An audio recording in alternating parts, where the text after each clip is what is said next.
Hello, I'm Colleen Trusler, the Cool Crone. On this channel, we discuss astrology, magic, spirituality, and we'll do some tarot card readings. I hope you will subscribe to help my channel grow. June 21st, 2020, midsummer, is going to be a solar eclipse in Cancer at 0 degrees. Whenever something hits 0 degrees in one of the cardinal signs, it's called an Aries point. Aries is the first cardinal sign, and the 0 degree of each cardinal sign begins a season. These are very powerful and sensitive degrees, whether it be a natal planet, a transit, or an eclipse. This year's series of eclipses are similar to those in 1917 and 1918 when we had the Spanish influenza pandemic. On June 24th, 1918, 2 degrees of Capricorn, we had a partial lunar eclipse opposing our country's Venus and Jupiter. But on July 19th, 1917, we had a lunar eclipse at 25 degrees of Cancer, opposing the nation's Pluto, which rules viruses. Pluto would not be discovered for another 13 years, yet it was already affecting our lives. I suspect that planets crossing over these two sensitive points led to the events involving the pandemic in that era. There was an initial outbreak in the spring of 1918, followed by a more virulent wave in the fall. Ultimately, the pandemic killed an estimated 675,000 Americans, 20 to 50 million people around the globe, and infected 500 million people worldwide. This summer, we have a lot of astrological action. 3 eclipses, June 5th, 21st, and July 5th. And then Mercury goes retrograde on June 18th, and Jupiter is conjunct Pluto since about mid-March, just like in 1918. Another powerful and impactful eclipse for the U.S. occurred on June 21st, 2001, preceding the 9/11 attacks, and this one was on the Aries point, and it did have a huge impact on the human race, or at least on our country. It's hard to compare the loss from the pandemic across the entire country of 2/3 of the country's population versus the violent attacks of 9/11 where we lost about 3,000 souls. Which is more impactful? I don't know. But all of them occurred on the Cancer-Capricorn axis, hitting those sensitive degrees in the USA chart, and each caused panic, fear, anxiety, and powerful responses from the American people. The recent June 5th eclipse sat right on Trump's South Node and natal moon. The South Node is traditionally where things are easy but draining. With the eclipse sitting there, it indicates that he will have losses in real estate and/or losses in the family, all of which are ruled by the 4th house. Or let's be real here, it could mean losses for his family who are also involved in his real estate.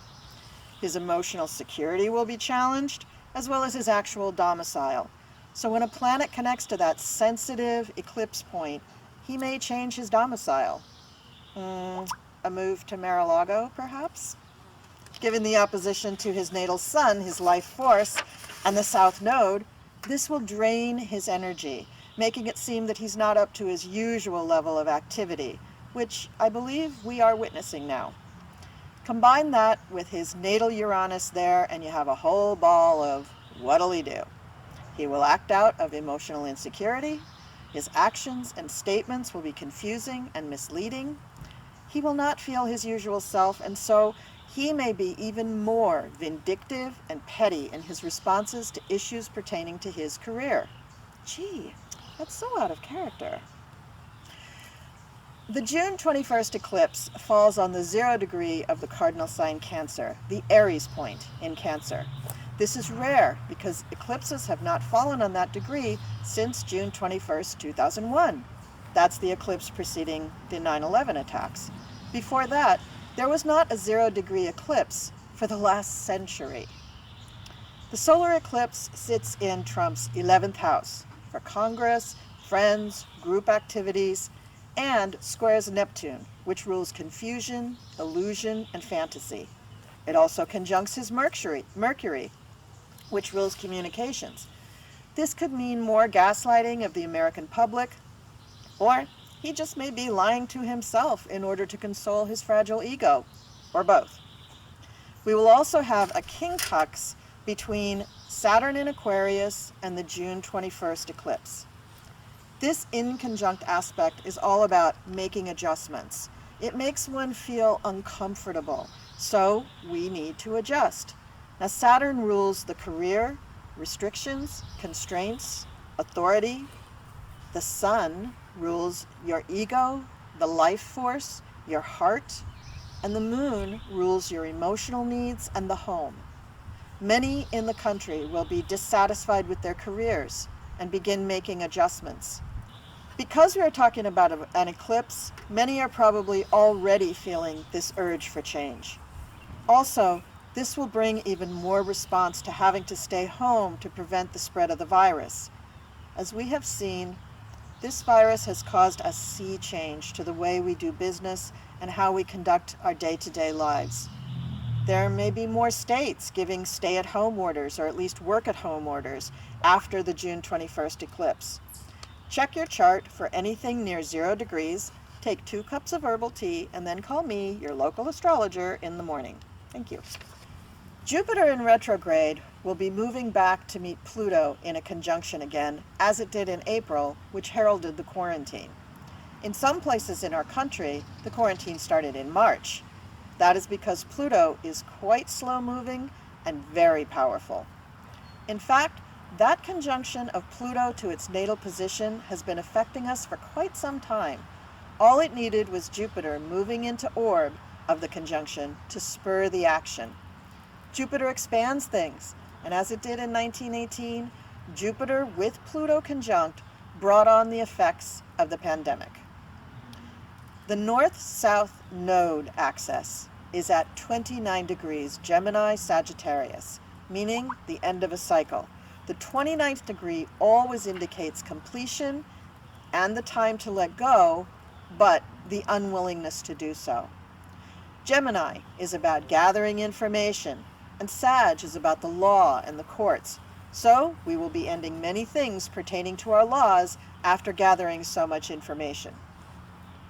Mars in Pisces at 25 degrees will be squaring the eclipse point, meaning that it forces decisions. Now, Mars in Pisces is not so warlike, but very emotional.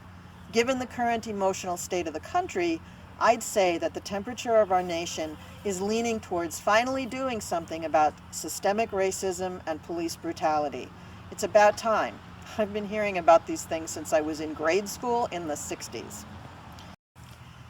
At the time of the eclipse, we won't have a lot of clues about what to do or which way things will go because of it being at the Aries point at 0 degrees of Cancer.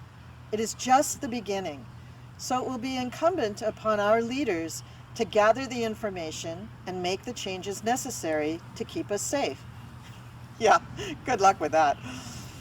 Resources from others may play a role because of Saturn in Aquarius. Aquarius rules the masses, new ideas, and nonconformist impulses. This will also be an uncomfortable time requiring adjustment from all sides. It will force many to step outside their comfort zones and ask for help. Mars will be retrograde in Aries towards the end of the year, from September 9th to November 13th. This will affect the election and the campaigning leading up to it. It will begin its retrograde at 28 Aries, which will square Trump's Venus and the nation's Pluto. There's that Pluto again. Now, this will be a time of unrest, violence, and outcry. Mars is aggression, and it will be in its ruling sign, Aries, which is a warlike sign. It's how we express our energy.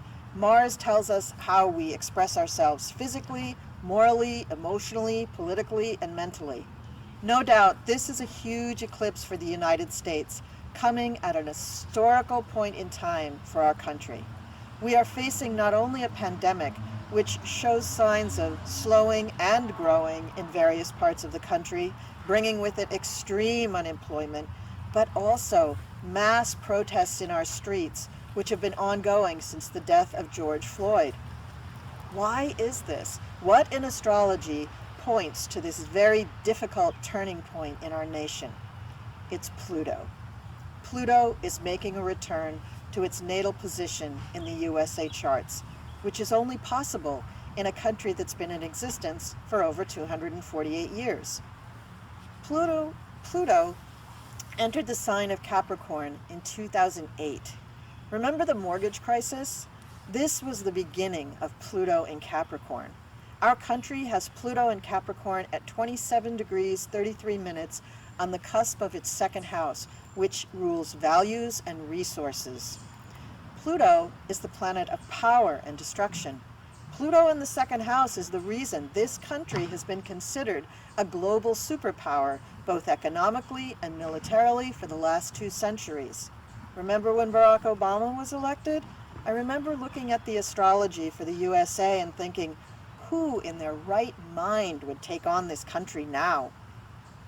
It's going to be catastrophe after crisis after catastrophe.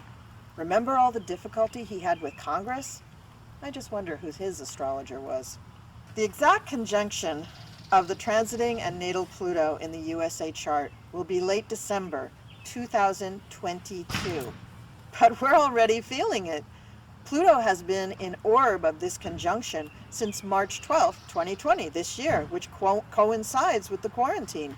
So stay tuned for lots more power and destruction concerning our money, resources, and values in this country. It's going to be a bumpy ride. There will be upheaval and rebellion reminiscent of the start of our country. Like I said, our Pluto is in the second house for our values and resources. So the banking system, capitalism, trade, and anything pertaining to resources and values will be plowed under and reformed or replaced. And I think the question of whether Trump is selling Alaskan property to the Russians will finally be answered. Pluto is all or nothing. It rules viruses, victims and suppression, defiance, regeneration, and in its lowest form, evil. Pluto rules the marches we are seeing: death, rebirth, upheavals, secrets, atomic energy, bedlam, out with the old and in with the new. This is what Pluto wants. Outer space, holocausts, lawlessness, metamorphosis, magic, mobs and mob mentality, murder, revolution, molestation, liberation, purification of the soul, taxes, transformation, transmutation, breaking free from repression, slavery, and being victimized. Thank you to Maxine Taylor for giving me that exhaustive list of all the things that Pluto rules. Starting about 2 years ago, we began to feel Pluto's natal return, and this is only the beginning of the revolution. Those of you born between 1984 and 1995 all have Pluto in Scorpio, and your generation have the ability to transform the world. You might say it's your destiny. Wherever Pluto falls in your chart, this is where you can affect change and transformation. Again, call your local astrologer. The USA, and in fact the whole world, has seen the negative, destructive political forces come to power and how easily they can dismantle the democratic exercise that is the United States. It is up to the people, using the power of this Pluto return, to change our institutions and create the world we want to live in now. Let's look at a few things that happened in the news, according to this eclipse and the one we just had.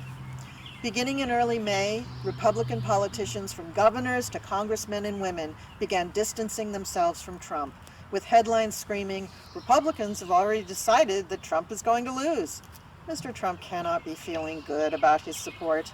This has increased at the time of the eclipse and seems to be gaining momentum in the Republican Party. May 25th, George Floyd is murdered by police in Minneapolis when Officer Chauvin knelt on his throat for 8 minutes and 46 seconds. May 26th, protests begin in the streets of Minneapolis.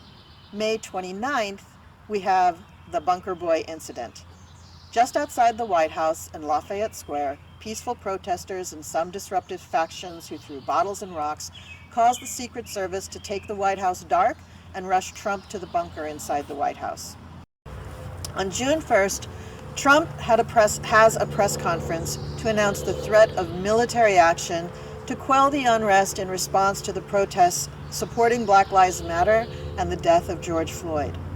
Law enforcement officers in riot gear later scattered peaceful protesters near the White House using tear gas or whatever and rubber bullets so that he could walk down to St. John's Church for his photo op with the infamous backwards Bible. Was that some sort of a satanic dog whistle?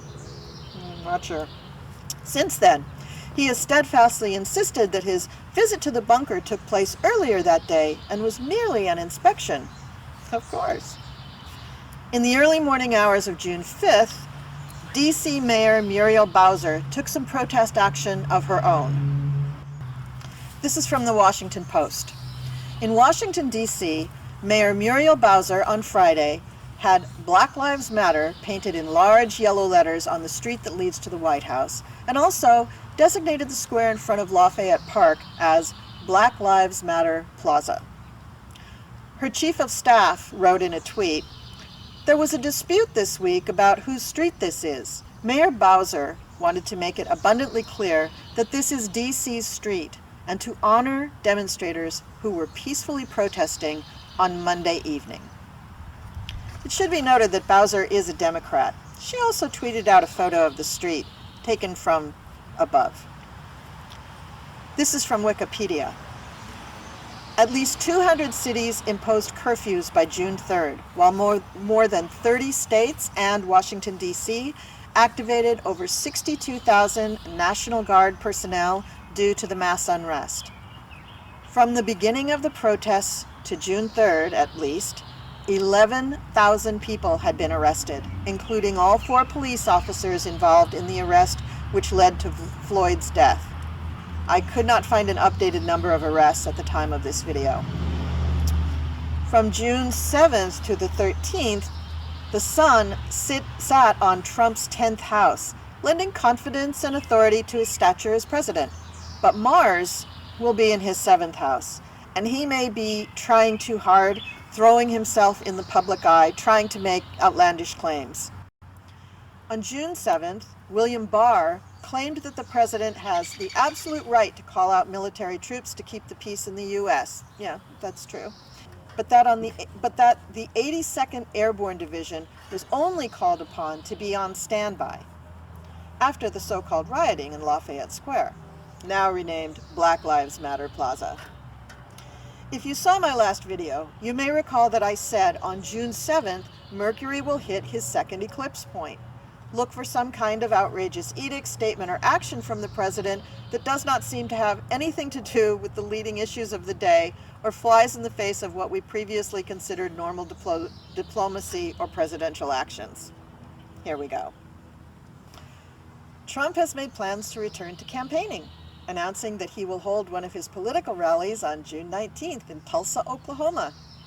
In the online registration form, participants were asked to agree not to hold Donald J. Trump or the rally site or organizers liable for any illness or injury just in case they contract COVID-19 at the rally. Talk about covering your ass. June 19th, or what most Black Oklahomans know to be Juneteenth, is the celebration of Black Emancipation Day, also known as Freedom Day, Jubilee Day, or, and this is my favorite one, Cell-Liberation Day. I like that one. However, Trump's use of that date in Tulsa, Oklahoma especially, is painful to Black Oklahomans because Tulsa is the site of the worst racial massacre of this country that has ever been seen, which took place on May 31st and June 1st, 1921, when the wealthy Black neighborhood of Greenwood in Tulsa was attacked by mobs of white residents. The houses and people were literally bombed, shot, and beaten for 2 days. And in the end, an estimated 150 to 300 people died in what has become known as the worst racial massacre in this country. By the way, Trump has changed the date of his rally from June 19th to June 20th, but it is still being held in Tulsa. Throughout the month, Trump has had a steadily increasing stream of top officials decrying his actions and distancing themselves from him politically. On June 17th, Mars enters his 8th house of secrets and other people's money. His anger will be quite strong because he is receiving more criticism from his own party and military leaders. Yet this aspect could help him financially, and we won't know what's going on because most of his financial dealings are hidden from the public. Now, his political rally, while not charging admission, will be selling lots of Trump and MAGA merch, so he's going to pick up a few pennies there, but there are most likely some other bigger financial dealings going on behind the scenes. Mercury is going retrograde on June 18th on Trump's natal Mercury. This is 2 days before his rally. There will be lots of communication with Congress, friends, cronies, and through it all, he will feel good about his public image. But again, Mercury will be going retrograde, so he may be mistaken about his effect on everyone. Venus in his 10th house all month should enhance his public image and happiness as well as grant him positive PR. However, Venus is retrograde, so none of this will be delivered. Now after the 25th, she goes direct, and he could have a turnaround then. So that's it for the astrological news. Now let's do a tarot reading on the country and see how we will be faring for the rest of June and into July. Okay, I'm going to do 3 quick tarot card readings. The first one, I'm going to focus on what is in store for us as a country from the eclipse, June 21st, through about the first week in July. So we'll get through the July 4th holiday.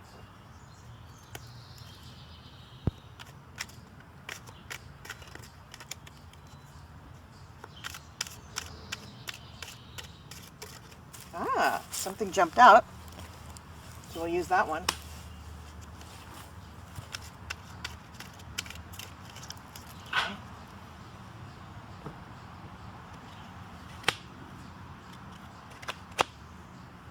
Okay, so the first card that we have is the Four of Swords.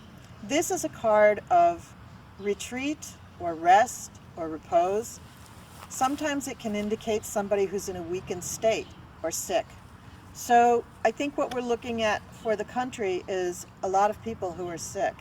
I think there's going to be a tremendous amount of COVID-19 cases discovered, a lot of people trying to go to the hospital, and I think that people in general, this doesn't indicate intense suffering, but it does indicate people who are not engaging in society, who are at home, who are resting, sleeping, healing, trying to hang on to their energy. The next card that we have is the Knight of Swords. So this would indicate a man, possibly a young man, who is full of ideas and wants to have his voice heard. He's charging in, he's trying to make a statement. So I'm guessing that this is going to be somebody from the protesters possibly, because it's not a king, it's not a queen, it's a knight. He could be somebody who's already in Congress, who's a lesser known person and not very visible, but this person is going to make an impact. The country will hear from this person, and they'll hear his ideas, and they'll realize that he is speaking truth. He's speaking truth to power. He's speaking what's on the minds of the American people, and his ideas will be possibly embraced. The next card is a Page of Swords. These are all swords. This is a tumultuous time for the country. This is a difficult time for the country. This is a time when the country is having to look at difficult issues. It's having to have discussions that are painful, discussions that spark confrontation and arguments and even violence. And the Page is also a young man, younger than the Knight, and this could be somebody also from the protesters or just somebody who wants to have their voice heard, and they will have difficulty. So you're going to have a lot of voices trying to be newsmakers, trying to get out there to the public. And let's face it, people get their news from all kinds of sources. So it's not necessarily somebody who's going to go on the news. They may just make themselves heard through social media and take off and go viral. But it's going to be a time where people are speaking out for those who are weakened and vulnerable. Okay, so the country, it's kind of sad. I mean, I don't think it's going to be a huge, big July 4th celebration. Okay, now I'm going to do a quick throw looking at the members of Congress and what's going to be on their agenda for the next, from June 21st to the first week in July. So we want to see what kind of actions they're taking or what they're bringing up.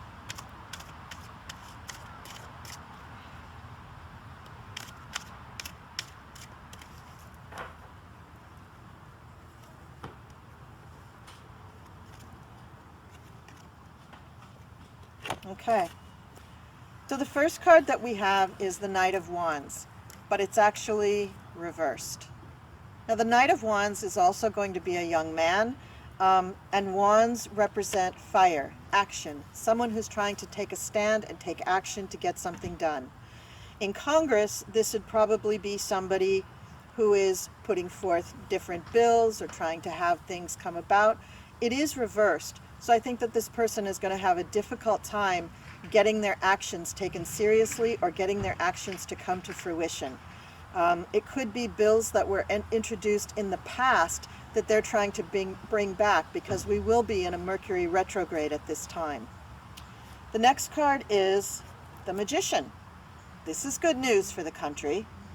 This means that somebody in Congress is going to be able to pull off a miracle. They are going to be able to get something or some things to happen in Congress that nobody thought could happen. So that's really good, because I can think of about 500 things that need to happen in Congress that haven't happened so far, and especially right now. Besides the pandemic, we have all of the police brutality and all of the police reformation conversations going on. There's a lot that Congress could do. So I really hope that this miracle takes place. The last card for Congress is the Five of Wands. And this card talks of a conflict. It's also wands, so it's also action. So I think that Congress is going to be addressing issues brought about by the protesters and their messages. And I noticed too that their messages were not formed on day one. They're evolving. They are all listening and talking and having conversations to get to the point where we can figure out exactly what to do.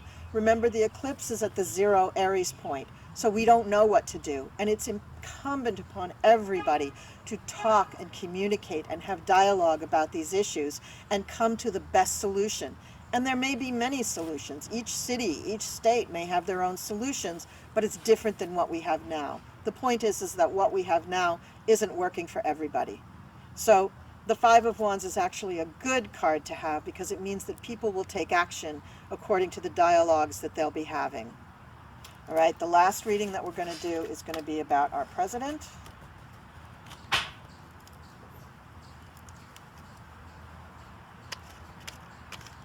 So what will Mr. Trump be doing between June 21st and July 7th?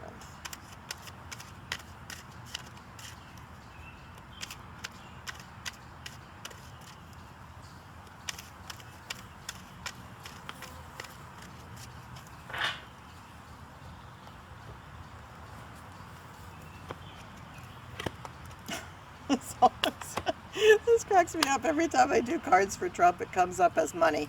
That's all he cares about. So the first card is the Eight of Coins. So this indicates a person who is apprenticing, learning, building their craft, building their bag of tricks. So it looks like Trump is working with other people and helping them to learn his tricks and figure out what it is, how it is that he makes his money, keeps his money, manipulates his money, uses his money. So I would say that this would be involving his son, Don Jr., and possibly Jared Kushner, his daughter, maybe even Eric. He's helping them to facilitate his money matters. The next card is the Seven of Coins, and this shows a tree with the coins in it. So this is his harvest. So he's hoping that his harvest will pay off. He's hoping that he will be able to manifest more money for himself and that he gets a harvest out of that money. And the last card is the High Priestess.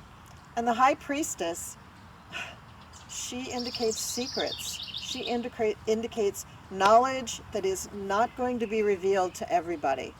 So again, his secret dealings with his apprentices, and I don't use that word lightly. I know he had a TV show called The Apprentice, but this is him. This is his modus operandi. This is how he deals with people. He offers them the knowledge that he has. So the High Priestess, though, also gives a little hope in that eventually the secrets are revealed, but probably not before July 7th. Although Mercury is retrograde and things will be reviewed and possibly revealed during the Mercury retrograde. So we may see some secrets coming out. Okay, that's it for the reading. Thank you for watching. Thank you for hanging in till the end of this video. And I hope you liked it, and I'll see you later.